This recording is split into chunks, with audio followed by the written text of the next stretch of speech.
열린 예배로 하나님께 찬양하며 예배드린 여러분을 주의 이름으로 환영하며 축복합니다. 오늘 성령 강림 주일을 맞아서 우리가 예배를 드리는데요, 정말 성령의 사람들이 그리스도인임을 여러분 잊지 마시고 여러분 안에 주의 성령이 뜨겁게 날마다 함께하기를 간절히 축원합니다.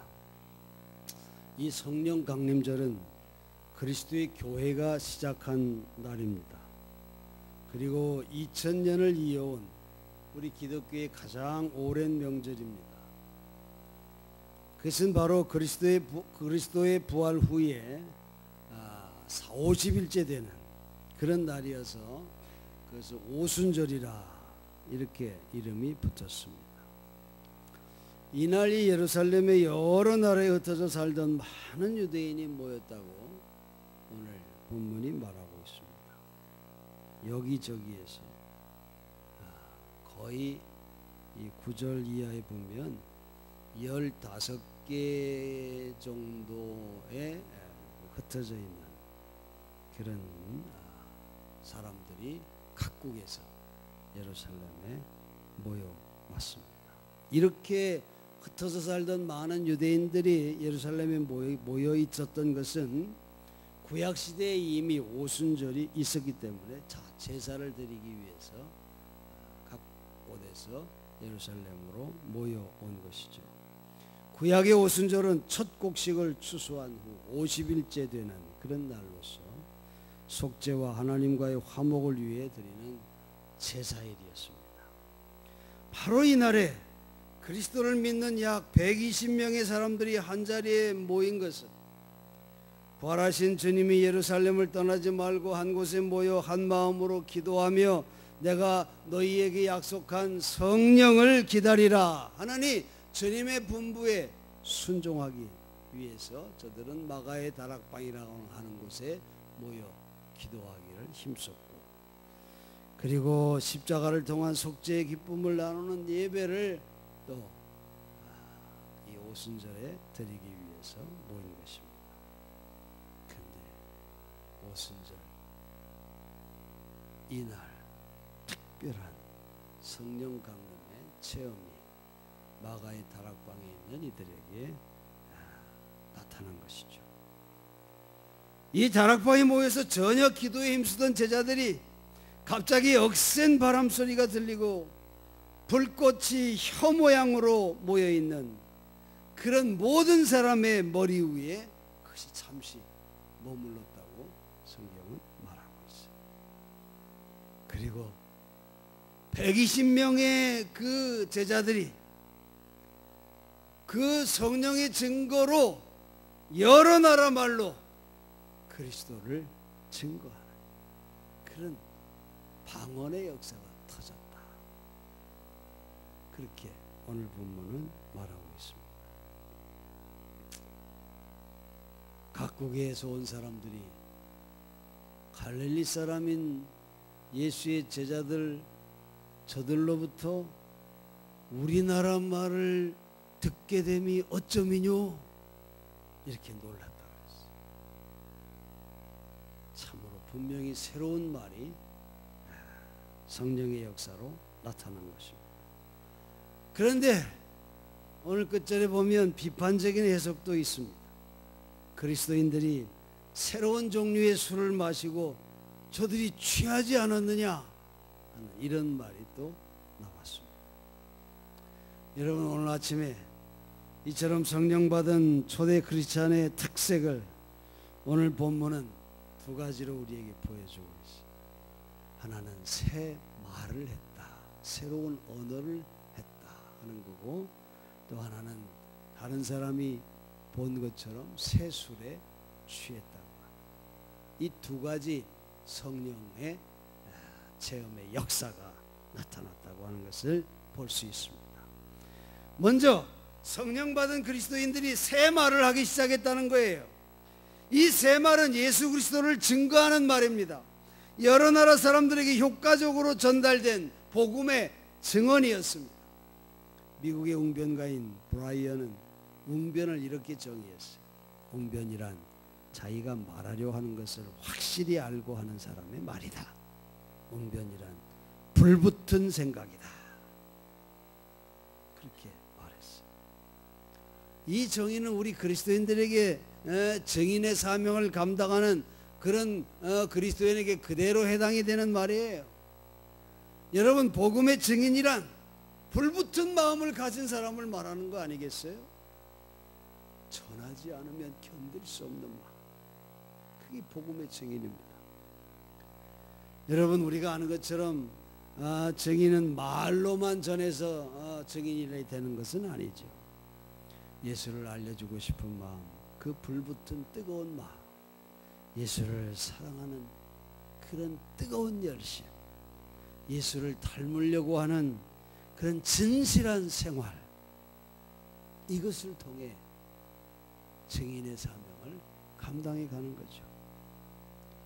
사실 우리 주변에 예수를 믿은 많은 사람들을 보면 그들이 예수를 어떻게 믿게 됐나 하는 것을 들어보면 거의 90% 이상 복음을 전하는 자의 말로 전도된 것이 아니라 저들의 사랑, 그리고 저들의 열정, 그리고 저들의 친절과 겸손, 진실함, 이런 삶의 모습을 보고 감동받고 예수 믿기 시작했다고 말하는 사람들이 90% 이상입니다. 그 사랑 속에서 그들이 예수를 본 거예요. 그리고 그 친절 속에서 예수를 만난 겁니다. 주님을 위한 그 증인의 뜨거운 열정, 뜨거운 열심을 보면서 훈훈한 감동을 받아 나도 예수 믿어야지. 그러고 다 교회에 온 사람들이 대부분이라고 하는 거예요. 이 증인이라고 하는 말은 성경에 약 200회나 사용된 아주 중요한 성경 용어입니다. 그리스어로는 말투스라고 하는 말인데 여기에 순교자라고 하는 영어가 나왔어요. 순교. 여러분이 순교는 꼭 죽어야 순교를 말하는 것이 아닙니다. 예수님의 사랑과 용기와 진실을 가지고 빛의 증인이 되는 삶을 살면 그도 훌륭한 순교자로 불림을 받을 수 있게 되는 거예요. 여러분, 이 삶이 다하는 그날 정말 그리스도의 순교자로 후손들에게 기억되는 여러분 되시기를 간절히 축원합니다. 성경에 보면 말이죠, 천사가 나타나는 이야기를 많이 기록하고 있어요. 그런데 대단히 재미있는 것은 천사가 나타날 때 공통적인 메시지가 있어요. 그것은 한마디로 가라는 메시지입니다. 가라, 가라 하는 메시지. 호렙산 굴에 숨어있던 엘리야에게 나타난 천사도 너 왜 여기 숨어있느냐, 아합과 이세벨에게 가라, 그렇게 가라고 명령하십니다. 사마리아 교회가 한참 부흥할 때 난데없이 빌립에게 천사가 나타납니다. 그리고는 너 지금 광야길로 가라. 그래서 갔더니 거기서 에티오피아 내신 재무장관을 만납니다. 그리고 성경을 전합니다. 그가 복음을 듣고 아프리카 대륙에 예수가 전해지는 역사가 나타난 것입니다. 천사 농부인 기드온에게 천사가 나타나 가라 명해서 저는 민족 해방의 운동에 앞장서는 그런 하나님의 사람이 되었습니다. 막달라 마리아에게 부활의 주님이, 아니 천사가 먼저 나타나서 빨리 갈릴리로 가서 제자들에게 예수가 살아났다고 전해라, 가라, 그렇게 명한 것을 우리가 알 수 있습니다. 여러분, 가라라고 하는 이 명령은 세상과 접촉하라는 거예요. 세상으로 나가라는 거예요. 믿지 않는 사람들을 만나라는 겁니다. 많은 믿음의 자녀들 그런 접촉 거의 안 하는 사람들이 얼마나 많은지 몰라요. 오늘 이 수많은 그리스도인들이 이 가라라고 하는 복음 증인의 사명을 감당하지 않고 있기에 1000만, 1200만 됐던 기독교인들이 점점 줄어가고 있어요. 절반 정도로 지금 기독교인의 수가 줄고 있습니다. 여러분, 증인은 나 혼자 만족하는 신앙이 아니에요. 가정에서, 이웃에서, 직장에서, 학교에서 예수의 사랑을 보이고 그리스도인의 진실함을 보여서 예수를 증거하는 것이 가라 하는 천사의 음성인 것입니다. 사랑하는 성도 여러분, 우리 모두가 다 하나님의 자녀가 됐습니다. 세상에 나가 증인의 사명을 감당해야 할 그리스도의 제자들로 불림을 받았어요. 우리도 이 가라 하는 천사의 음성을 다 들은 자들입니다. 그러니 가야 합니다. 가서 뭘 해야 합니까? 성령 받은 사람들은 새 말을 시작했다고 오늘 성령의 증거의 역사를 그렇게 기록하고 있어요. 그것은 모두가 다 알아들을 수 있는 말이었습니다. 이 새 말은 세상 돌아가는 말을 하라는 것이 아닙니다. 이기적인 말을 하라고 하는 것이 아닙니다. 상처 주고 불평하고 비판하고 분열과 싸움을 일으키는 그런 말을 하라고 하는 것이 아닙니다. 이 새 말은 그리스도를 증거하는, 그리스도의 사랑을 전하라는 것입니다. 많은 사람들에게 새 생명을 살리는 그런 사랑과 그런 감동을 주라는 것입니다. 그들로 예수를 영접하게 하는 그런 말을 하라는 것입니다. 여러분, 그리스도인들이 성령의 사람들인데 그리스도인들이 세상에 나가면 하는 말이 세상 돌아가는 말이나 하고 세상 타락게 하는 말을 하고 누구를 험담하는 말을 한다면 그는 그리스도의 사람이 아닌 것입니다. 그리스도인은 바로 성령의 사랑으로 새 말을 하는 자가 그리스도입니다. 또 하나는 뭐예요? 새 술에 취했다. 이게 불신자들이 그렇게 비판한 건데, 그런데 여러분 본문에 보면 초대 그리스도인들이 뭐 서로 싸우거나 남에게 피해를 주거나 이런 기록이 없어요. 그런데도 바깥 사람들이 그들을 술 취했다고 그렇게 본 것은 기쁨이 넘치는 모습이 초대교회 성도들에게 있었다고 하는 그런 증거가 아닐 수가 없습니다. 기쁨이 너무 충만해서 바깥 사람들이 볼 때는 저 사람들이 술에 취한 게 아닌가 그렇게 볼 정도로 그렇게 기쁨이 충만했다는 게, 여러분,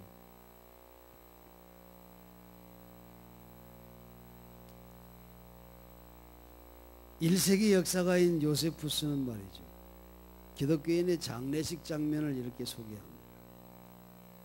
기독교인들이 사람이 죽으면 몇 사람이 관을 짊어지고 교인들이 그 뒤를 따르면서 아주 즐겁게 노래를 한다는 것, 그리고 춤을 추듯이 그렇게 장지를 향해 걸어간다. 그러면서 정말 이해하기 힘든 종교다, 이렇게 요세푸스가 기록을 해놨어요. 그러니 여러분, 초대 기독교인들을 세술에 취했다고 보는 것이 믿지 않는 사람들이 너무 당연하지 않겠어요? 그들 마음속에는 그리스도를 통한 구원과 영생에 대한 믿음이 확실했기 때문에 장례식도 노래하고 춤추며 기쁜 마음으로 천국을 향해 전송을 했던 것이죠. 여러분, 믿음이 정말 있는 자에게는 기쁨이 없을 수가 없는 것입니다. 그는 영생과 천국을 믿기 때문에 근심과 걱정을 극복할 수 있어요. 그는 살아계신 하나님을 믿기 때문에 의로운 자의 최후 승리를 알고 세상 불의와 흑암을 견딜 수가 있는 것입니다. 믿음이란 소망을 갖는 것이 아니겠어요? 긍정적으로 역사를 보면서 낙관적으로 미래를 바라볼 수 있는 그런 믿음이 있는 자는 기쁨이 충만할 수밖에 없는 것입니다. 명설교가인 해리스 목사님은 그의 저서인 권태와의 싸움에서 산책 때 저가 받은 느낌을 기록했는데, 그가 하루는 저녁에 동네를 산책하고 있었습니다. 그런데 어떤 집들은 커튼을 열어놓아서 거실 안이 다 들여다 보였다는 거예요. 그런데 거실 안에 앉아있는 사람들의 얼굴을 보니까 밝고 명랑한 표정을 하고 있는 사람은 한 30% 정도밖에 안 되고 나머지 70%는 다 어둡고 아주 굳은 그런 표정들을 하고 있었다는 거예요. 이 동네는 자기 교회에 나오는 사람들이 대부분인데 말이에요. 그 거실에 앉아있는 가족들의 얼굴들을 보니까 그 기쁨이 있는 얼굴이 그렇게 적다고 하는 걸 이 해리슨 목사가 보고는 말이에요. 내가 교인들에게 하나님의 말씀을 전하는 내 설교가 실패하고 있구나. 가정에서 기쁨을 충만하게 누려야 하는데 말이죠. 그렇게 느꼈다는 그런 고백을 제가 그 책에서 하고 있습니다. 또 여러분, 니체를 아시죠? 무신론 철학자인 니체.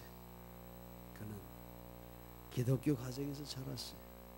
그런데 자기의 부모를 위시해서 예수 믿는 사람들의 생활을 보니까 거기에서 기쁨과 발랄함을 찾아볼 수가 없었다는 거예요. 그래서 이 니체는 이 종교는 나한테 도움이 안 될 거다. 이미 학생 시절에 그렇게 결심했다는 겁니다. 여러분이 얼마나 무서운 겁니까? 기쁨과 행복감은 같은 말이에요. 따라서 사람이 행복해지려면 기쁨을 찾아야 하는 것입니다. 근데 여러분, 어떻게 하면 기쁨을 찾을 수 있겠어요?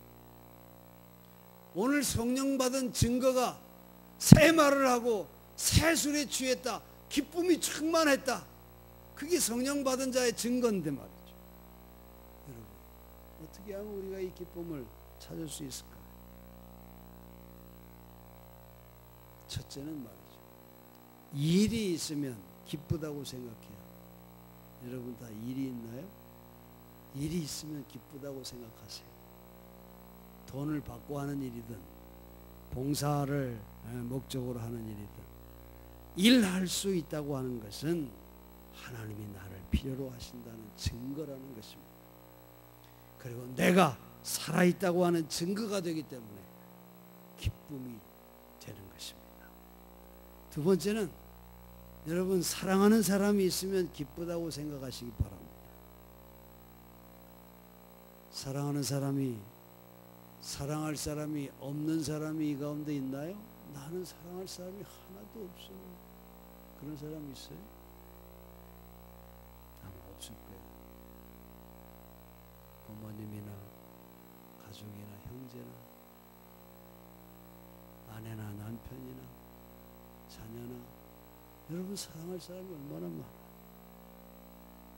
이 사랑할 사람이 있다고 하는 것은 하나님이 나에게 보람을 주고 계시다고 하는 증거인 것입니다. 그리고 내 마음이 건강하다고 하는 증거. 사랑의 마음이 좋고 모르는 자는 건강한 사람.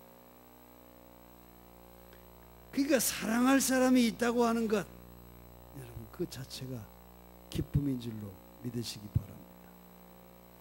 셋째는 희망이 있다고 생각하면 기쁨이 생깁니다. 여러분, 희망은 믿음에서 나옵니다. 하나님이 주시는 겁니다. 희망은 내가 살아있다고 하는 증거이기도 합니다. 그리고 내 삶에 활동을 할 수 있는 에너지를 주는 거예요.